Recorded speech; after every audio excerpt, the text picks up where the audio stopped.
सभी दोस्तों को नमस्कार। स्वागत करता हूं आपका अपने इस चैनल गॉड ऑनलाइन क्लासेस में।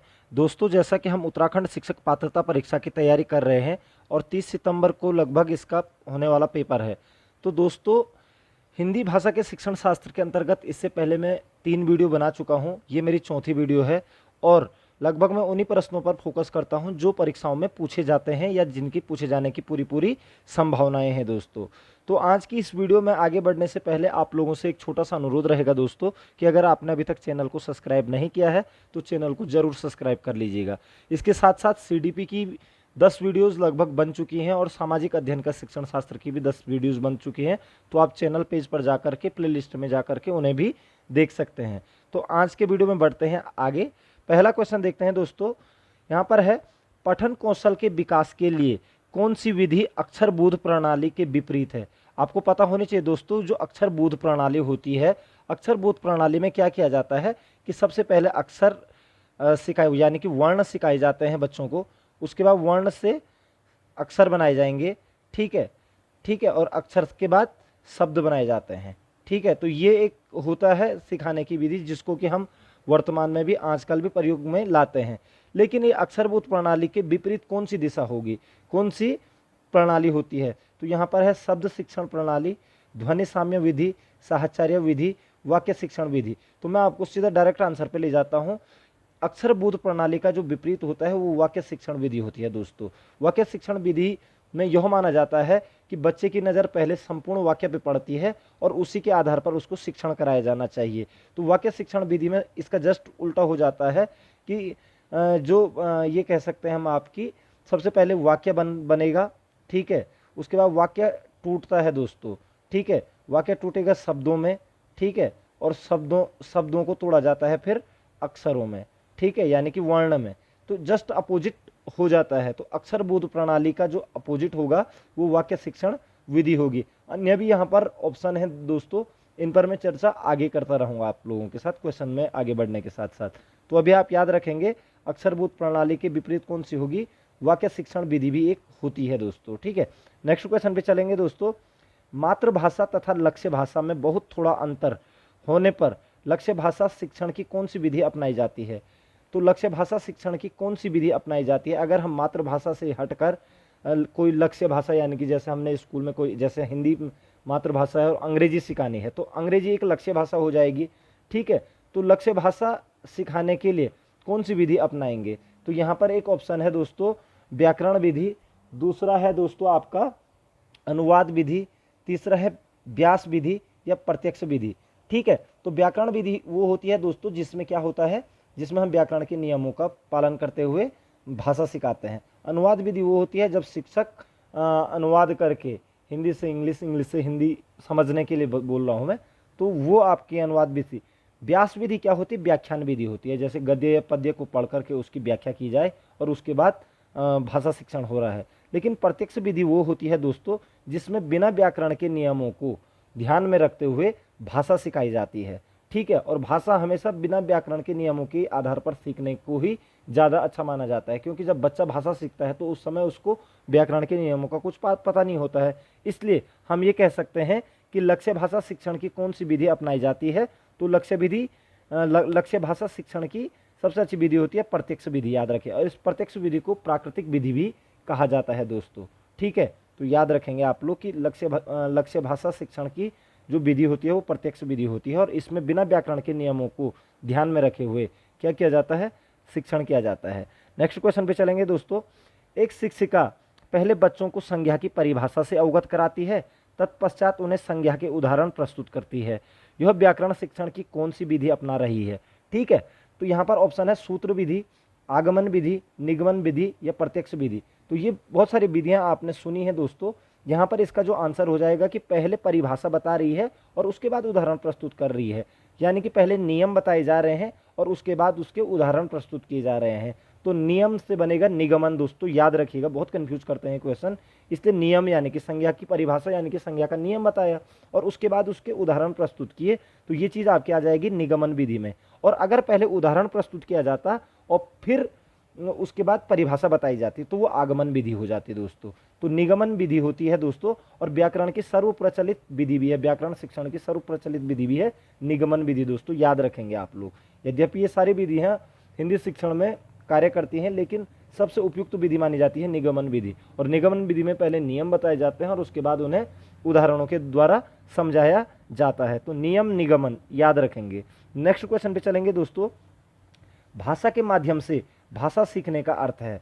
भाषा के माध्यम से भाषा सीखने का अर्थ है प्रथम भाषा को माध्यम बनाकर भाषा सीखना, द्वितीय भाषा सीखना, व्याकरण नियम सिखाए बिना भाषा सीखना और उपरोक्त सभी। तो भाषा के माध्यम से भाषा सीखने का अर्थ यही है कि व्याकरण नियम सिखाए बिना भाषा सीखना, और यही प्रत्यक्ष विधि भी होती है दोस्तों, आपको पता होना चाहिए।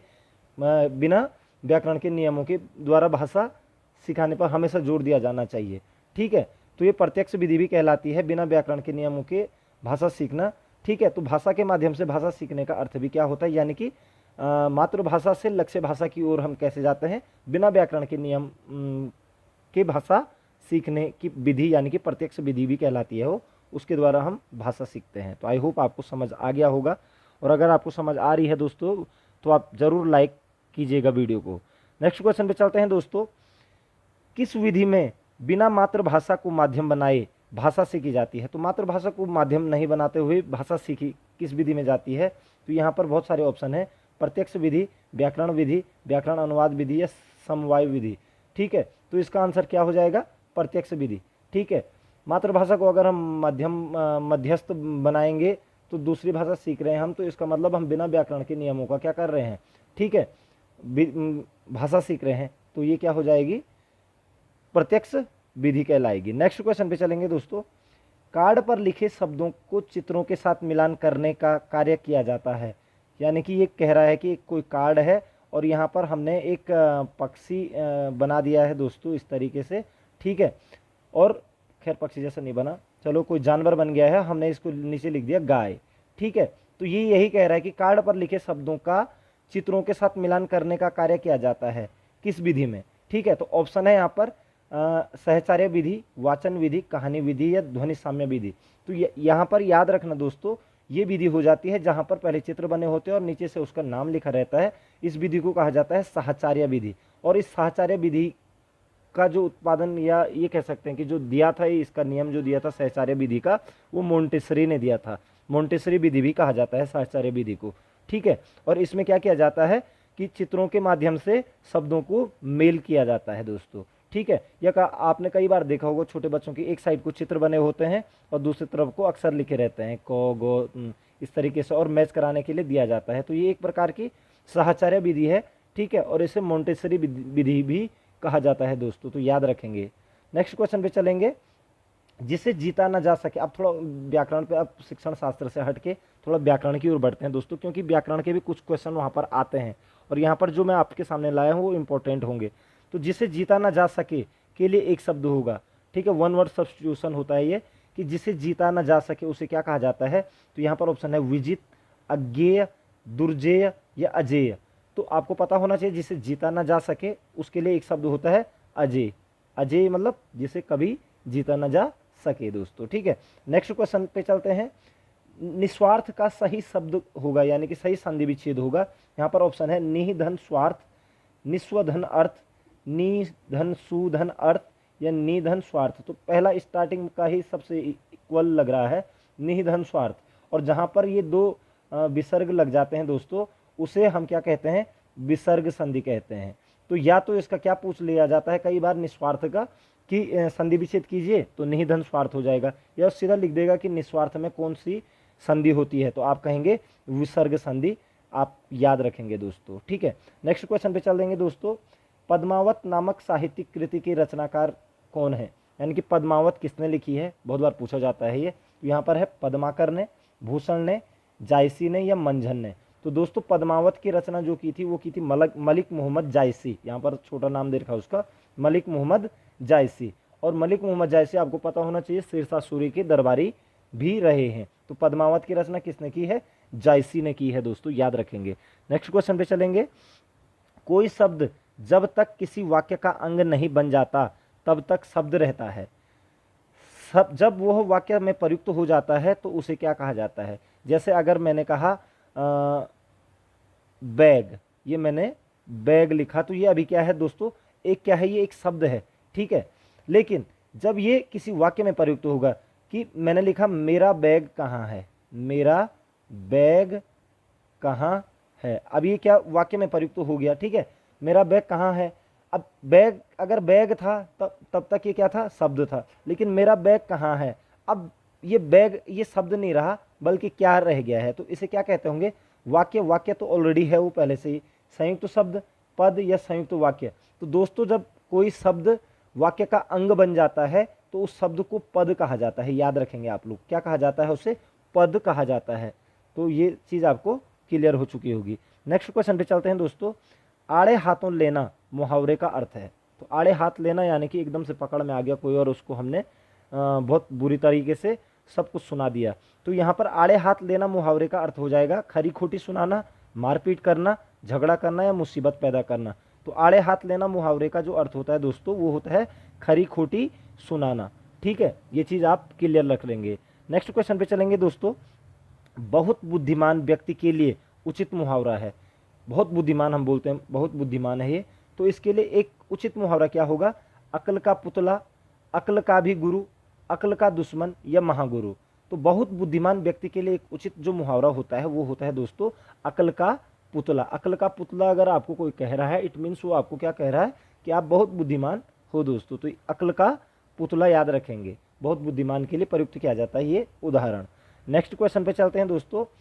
विशेषण की विशेषता बताने वाले वाक्य क्या कहलाते हैं, या विशेषण की विशेषता बताने वाला क्या कहलाता है। यहाँ पर है विधेय विशेषण, प्रविशेषण, क्रिया विशेषण या विशेष्य।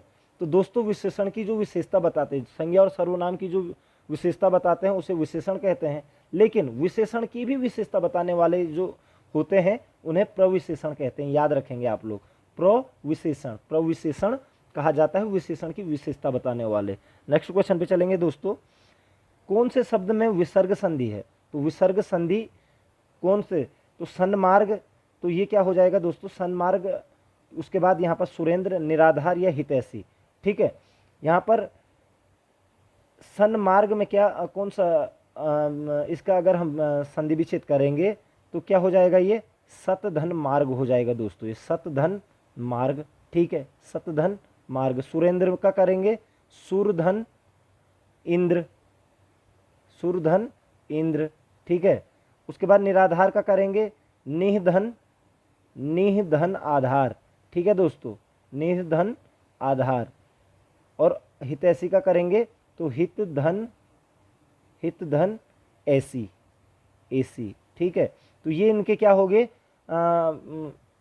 विसर्ग, सॉरी क्या बोलेंगे इसको हम, संधि विच्छेद हो गया है, ठीक है। अब आपको पता है विसर्ग संधि में हमेशा विसर्ग लगा रहता है। तो निधन आधार यानी कि निराधार, तो निराधार को क्या कहेंगे हम, विसर्ग संधि कहेंगे। बाकी सतधन मार्ग में, सन्मार्ग में क्या हो जाएगा, व्यंजन संधि हो जाएगी दोस्तों। सुरेंद्र में आपका क्या हो जाएगा, सुरेंद्र में आपका सुरधन इंद्र में गुण संधि हो जाएगी आपकी, ठीक है। और यहाँ पर हित धन ऐसी में आपका वृद्धि संधि हो जाएगी दोस्तों। तो ये आपको पढ़ाया जाएगा, नेक्स्ट वीडियोज़ में देखूंगा मैं आप लोगों को कि संधि, यद्यपि अगर टाइम नहीं मिलेगा तो आप लोग इसे क्लियर कर लीजिएगा दोस्तों। नेक्स्ट क्वेश्चन पे चलेंगे। दिए गए विकल्पों में से हर्ष शब्द का विपरार्थक शब्द है। विपरार्थ का मतलब उल्टा यानी कि विलोम शब्द। तो हर्ष शब्द का विलोम शब्द क्या होता है, तो सीधा याद रख लीजिएगा, हर्ष का होता है विषाद दोस्तों। क्या होता है, विषाद, याद रखना, हर्ष का विलोम क्या होता है, विषाद। नेक्स्ट क्वेश्चन पे चलेंगे दोस्तों। निम्नलिखित शब्दों में से कौन सा शब्द विशेषण है। तो विशेषण कौन सा शब्द है, विशेषण जो संज्ञा और सर्वनाम की विशेषता को प्रकट करते हैं। तो शासन, अनुशासन, अनुशंसा या अनुशासित, ठीक है।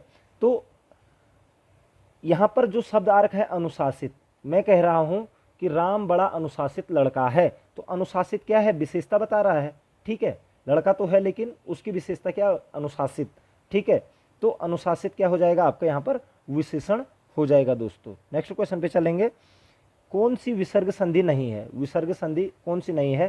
तो यहाँ पर शिरोमणि, तो ये इसका हो जाएगा सिरोह प्लस मणि, ठीक है दोस्तों, सिरोह प्लस मणि। मनोयोग में मनः प्लस युग, ठीक है।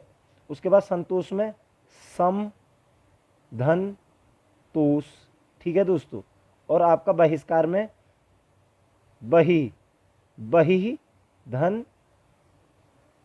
कार, ठीक है दोस्तों। तो ये इस तरीके से इनके क्या हो जाते हैं, संधि हो जाती है। तो यहाँ पर आप देख सकते हो कि जिसमें विसर्ग नहीं लगा है, ठीक है, तो वही विसर्ग संधि हो जाएगी। तो संतोष में भी विसर्ग नहीं लगा है, तो सम धन तोष हो रहा है, तो ये विसर्ग संधि नहीं है। बाकी शिरोमणि, मनोयोग, बहिष्कार में क्या है, विसर्ग संधि है दोस्तों। तो सम धन तोष, ठीक है, याद रखेंगे। संतोष में आपका व्यंजन संधि हो जाएगी, ठीक है दोस्तों, तो याद रखेंगे।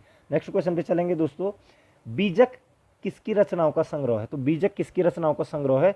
कबीर की, जायसी की, सूरदास की या तुलसीदास की? तो बीजक रचना है कबीरदास की दोस्तों, याद रखेंगे। साखी शबद रमणी इसी के अंतर्गत आ जाता है। तो बीजक नाम से उसकी रचनाओं का संग्रह किया गया है, कबीरदास की रचनाओं का संग्रह, ठीक है। नेक्स्ट क्वेश्चन पे चलेंगे दोस्तों। हिंदी खड़ी बोली किस अपभ्रंश से विकसित हुई है? ठीक है, तो किस अपभ्रंश से विकसित हुई है हिंदी? यहाँ पर है मागधी, सौरसेनी, ब्राह्मण या अर्धमागधी। तो हिंदी खड़ी बोली किस अपभ्रंश से विकसित हुई है? तो ये हुई है आपका सौरसेनी से दोस्तों। सौरसेनी अपभ्रंश से विकसित हुई है हिंदी खड़ी बोली दोस्तों। नेक्स्ट क्वेश्चन पे चलेंगे। भाषा के आधार पर भारतीय राज्यों की पुनः संरचना की गई। तो भाषाई आधार पर भारतीय राज्यों की पुनः संरचना कब की गई थी? ठीक है, इसके लिए 1953 में आपको बता दूं समिति बनाई गई थी और 1956 में पहला राज्य बना था आंध्र प्रदेश, ठीक है। तो 1956 में भाषाई आधार पर राज्यों की क्या की गई थी? पुनः संरचना की गई थी। आपको क्वेश्चन कई बार ये जी के वाले पोर्शन में यानी कि एसएसटी वाले पोर्शन में पूछा जा सकता है, ठीक है। नेक्स्ट क्वेश्चन पे चलेंगे। हिंदी किस भाषा परिवार की भाषा है? तो हिंदी किस भाषा परिवार की भाषा है? द्रविड़, ऑस्ट्रिक, चीनी तिब्बती या भारूपीय? तो दोस्तों जो हिंदी का जो भाषा परिवार है वो है भारूपीय। भारत और यूरोपीय भाषाओं का परिवार से निकलती है हिंदी, ठीक है, जिसके अंतर्गत बांग्ला, असमी, भोजपुरी, ठीक है ना, पंजाबी, इसके साथ साथ जर्मन, अंग्रेजी, लैटिन, ठीक है। तो ये बहुत सारी भाषाओं का मेल है हिंदी। तो हिंदी किस भाषा का परिवार का हो जाता है? भारूपीय परिवार का हो जाता है। नेक्स्ट क्वेश्चन पे चलेंगे दोस्तों। हिंदी भाषा का जन्म हुआ। तो हिंदी भाषा का जन्म किससे हुआ है? लैंगिक संस्कृत से, पाली प्राकृत से, वैदिक संस्कृत से या अपभ्रंश से? इंपॉर्टेंट क्वेश्चन है, कंफ्यूजिंग क्वेश्चन है। हिंदी भाषा को जो जन्म हुआ दोस्तों वो हुआ था अपभ्रंश से, याद रखना, ठीक है। अभी क्वेश्चन में आया था कि जो खड़ी बोली हिंदी का किस अपभ्रंश से हुई थी? तो सौरसेनी अपभ्रंश से हुआ था। तो हिंदी भाषा का जन्म किससे हुआ है? संस्कृत से नहीं मानेंगे आप लोग, बल्कि अपभ्रंश से मानेंगे, याद रखिएगा। हिंदी भाषा का जन्म किससे हुआ है? अपभ्रंश भाषा से हुआ है। अब देखिए कैसे, अगला क्वेश्चन आ रहा है, हिंदी भाषा के विकास का सही अनुक्रम कौन सा है? ठीक है, तो हिंदी भाषा का विकास का क्रम कहाँ से शुरू हो रहा है? संस्कृत से शुरू होता है। उसके बाद आपको पता है कि संस्कृत के बाद पाली हुई, पाली के बाद प्राकृत भाषा बनी, प्राकृत के बाद अपभ्रंश बनी और अपभ्रंश के बाद हिंदी बनी है दोस्तों। तो पाली, प्राकृतिक, अपभ्रंश और हिंदी, यानी कि हिंदी से पहले अपभ्रंश, ठीक है। तो अपभ्रंश से विकसित हुई है हिंदी भाषा, याद रखेंगे आप लोग। तो हिंदी भाषा का विकास का सही क्रम क्या है? पाली, प्राकृतिक, अपभ्रंश और हिंदी, याद रखेंगे दोस्तों। पाली पहले है, फिर प्राकृत है, फिर अपभ्रंश है, फिर हिंदी है। नेक्स्ट क्वेश्चन पे चलेंगे दोस्तों। निम्न में से कंठ्य ध्वनियां कौन सी हैं? कंठ्य यानी कि जो कंठ से निकलती हैं, ठीक है। तो कंठ से आप देखेंगे, अगर क वर्ग को देखेंगे तो वो आपका कंठ्य होता है, ठीक है। कंठ्य ध्वनि होती है वो, को, खो, गो, घो, गो, को आपके गले से निकलेगी। उसके बाद अगर जो चौ होती है दोस्तों, चौ वर्ण की, चौ, छो, जो, झो, जो, तो ये हो जाती है आपकी ओष्ठ्य, यानी कि आपके ओंठ गोल हो जाएंगे चौ, छो, जो बोलने में, ओष्ठ्य, ठीक है, ओष्ठ्य। उसके बाद टो वाली जो ध्वनि निकलती है दोस्तों वो आपकी होती है टो, ठो, डो, ढो, मूर्धन्य। क्या होती है? मूर्धन्य, याद रखेंगे। जीभ मुड़ रही है ऊपर को, ठीक है, टो, ठो, डो, ढो में जीभ मुड़ रही है ऊपर को। और उसके बाद तो वाली तो, थो, दो, ये आपकी दंत्य हो जाती हैं दोस्तों, दंत्य, दंत्य, दांतों पे लग रही है आपकी जीभ। तो ये चार वर्ण के, को वाला वर्ण है जो कंठ्य, चौ वाला ओष्ठ्य, टो वाला मूर्धन्य और तो वाला दंत्य। तो यहाँ पर पूछा गया है कि कंठ्य ध्वनियां कौन सी हैं, तो आपका हो जाएगा आंसर क और ख दोस्तों। नेक्स्ट क्वेश्चन पे चलेंगे दोस्तों। स्थान के आधार पर बताइए कि मूर्धन्य व्यंजन कौन सा? मूर्धन्य व्यंजन का मतलब जो अभी मैंने बताया है इससे पहले, इससे पूर्व देखिए, मूर्धन्य व्यंजन कौन से होते हैं? टो वर्ण के, ठीक है, यानी कि जो आपके दांतों से ऊपर को जीभ मुड़ रही है। तो टो वाला है टो ठो डो ढो। तो यहाँ पर ऑप्शन दिख रहा है दोस्तों आपको डो ढो, तो ये आपका क्या हो जाएगा, मूर्धन्य व्यंजन। आप अपने मुंह से भी अगर बोलोगे तो आपको पता लग जाएगा दोस्तों। तो डो और ढो यहाँ पर क्या है, आपका मूर्धन्य, जबकि जो झो क्या है आपका ओष्ठ्य हो जाएगा। पो फो क्या हो जाएगा, पो फो बो भो, ठीक है, ये दंत ओष्ठ्य हो जाएगा। और गो और घो ये आपका कंठ्य व्यंजन हो जाएंगे। तो डो और ढो आपका मूर्धन्य व्यंजन है, ये आप क्लियर याद रखेंगे। नेक्स्ट क्वेश्चन पे चलेंगे दोस्तों। निम्न में अल्प प्राण वर्ण कौन से हैं? अल्प प्राण वर्ण हमेशा दोस्तों किसी भी वर्ग के, चाहे को, चो, टो, तो इस तरीके से वर्ण होते हैं, किसी भी मतलब लाइन के पहले और तीसरे जो वर्ण होते हैं उन्हें हम क्या कहते हैं, अल्प प्राण कहते हैं, याद रखेंगे। ठीक है, तो यहाँ पर पहला ऑप्शन है को पहला है और खो नहीं है और गो है, यानी कि तीसरा। पहला और तीसरा हमेशा क्या होते हैं, अल्प प्राण होते हैं। तो को गो, तो इसका आंसर यही हो गया। और आप देख लोगे और ऑप्शन थो, तो थो दूसरे नंबर, तो थो दूसरे नंबर का है। पो फो ये भी दूसरे नंबर का है। और ओ आ, ठीक है, तो आ नहीं आना चाहिए था इसमें। ठीक है, तो ये कह सकते हैं हम कि को और गो क्या है आपके अल्प प्राण, और बाकी दूसरा चौथा आपका क्या होता है, महाप्राण वर्ण होते हैं। इसका अगर अपोजिट आ गया तो दूसरा और चौथे नंबर का, याद रखिएगा। ठीक है, नेक्स्ट क्वेश्चन पे चलेंगे दोस्तों। ए आई या ए वर्ण क्या कहलाते हैं? ठीक है, तो ए अगर जब आप ए बोलोगे तो एक तो आपका कंठ पे जोर पड़ेगा, और साथ ही साथ ए बोलने में ए, तो ये तालु नीचे जो हमारा तालु है, ठीक है, जीभ नीचे को, नीचे दांतों के नीचे लग रही है, तालु पे लग रही है। तो ए और ए आपके कंठ तालव्य क्या हो जाएंगे, व्यंजक, सॉरी वर्ण कहलाएंगे, क्योंकि ए और ए स्वर हैं तो वर्ण के अंतर्गत आएंगे ये। ठीक है ना, तो ए और ए आपके क्या हो जाएंगे, कंठ तालव्य वर्ण कहलाएंगे। नेक्स्ट क्वेश्चन पे चलेंगे दोस्तों। हिंदी शब्दकोश में अक्षों का क्रम किस वर्ण के बाद आता है? अक्षो, छो या अक्षो बोलते हैं इसको। ठीक है, यहाँ पर ऑप्शन है छो, त्रो, ज्यो और को। दोस्तों कई लोग इस क्वेश्चन में, ये क्वेश्चन कई बार पूछा जाता है और कई बार लोग गलत करके आते हैं, क्योंकि अक्षों का जो संधि विच्छेद होता है वो होता है को प्लस सो। तो इसका मतलब किसके बाद आया है, अक्षो को के बाद। ठीक है, तो यहाँ पर ऑप्शन है डी। तो को वर्ण के बाद इसका क्रम होता है अक्षों का, याद रखिएगा। को के बाद क्रम होता है अक्षों का, याद रखेंगे आप लोग। ठीक है, और कई बार इसकी संधि विच्छेद पूछ ली जाती है, तो को प्लस सो होता है, ये वाला सो। ठीक है दोस्तों, नेक्स्ट क्वेश्चन पे चलते हैं। निम्नलिखित में से कौन अयोगवाह है? अयोगवाह आपको पता ही है दोस्तों, अयोगवाह आपके अंग और ओह हैं। ठीक है, अंग और ओह, ओह। ठीक है, तो अंग ओह आपके क्या है, अयोगवाह है, स्वर है ये। ठीक है, तो अयोगवाह किस प्रकार के होते हैं? महाप्राण, अल्प प्राण, विसर्ग, संयुक्त व्यंजन। तो अयोगवाह अंग ओह क्या होते हैं, विसर्ग होते हैं। यहाँ पर विसर्ग का चिन्ह आपको दिख रहा है, तो ऑप्शन नंबर सी हो जाएगा। अयोगवाह किसके अंतर्गत आएंगे, विसर्ग के अंतर्गत आएंगे दोस्तों। नेक्स्ट क्वेश्चन पे चलेंगे। अनुनासिक व्यंजन कौन से होते हैं? अनुनासिक व्यंजन, ठीक है, यानी कि जिनको हम नाक से बोलते हैं, अनुनासिक। अंग जैसे अंग है, ठीक है, तो अनुनासिक व्यंजन कौन से होते हैं? वर्ग के चतुर्थाक्षर, वर्ग के तृतीयाक्षर, वर्ग के पंचमाक्षर और वर्ग के प्रथमाक्षर। तो जैसे को खो गो घो गो, पांचवा अक्षर है गो। चो छो जो यो यो, गो यो अणो। ठीक है, ये आपके क्या कहलाते हैं? अनुनासिक व्यंजन कहलाते हैं। तो ये इसका आंसर हो जाएगा वर्ग के पंचमाक्षर, पांचवा अक्षर जो होता है वर्ग का, उसे हम क्या कहते हैं? अनुनासिक व्यंजन कहते हैं दोस्तों। आई होप आपको ये क्लियर हो गया होगा। नेक्स्ट क्वेश्चन पे चलेंगे। सॉरी दोस्तों, यहाँ पर क्वेश्चन 30 क्वेश्चन आपके कंप्लीट हो चुके हैं। इसकी अगली वीडियो में मैं आपको इन क्वेश्चनों को और तरीके से समझाने की कोशिश करूँगा। मिलेंगे नेक्स्ट वीडियो में। अगर आपको वीडियो पसंद आती है दोस्तों तो ज़रूर लाइक और सब्सक्राइब और अपने दोस्तों के साथ शेयर कीजिएगा, और अपने कमेंट भी ज़रूर दीजिएगा कि आपको वीडियो कैसी लग रही है। आपका समय शुभ हो, मिलते हैं अगली वीडियो में। जय हिंद, जय भारत।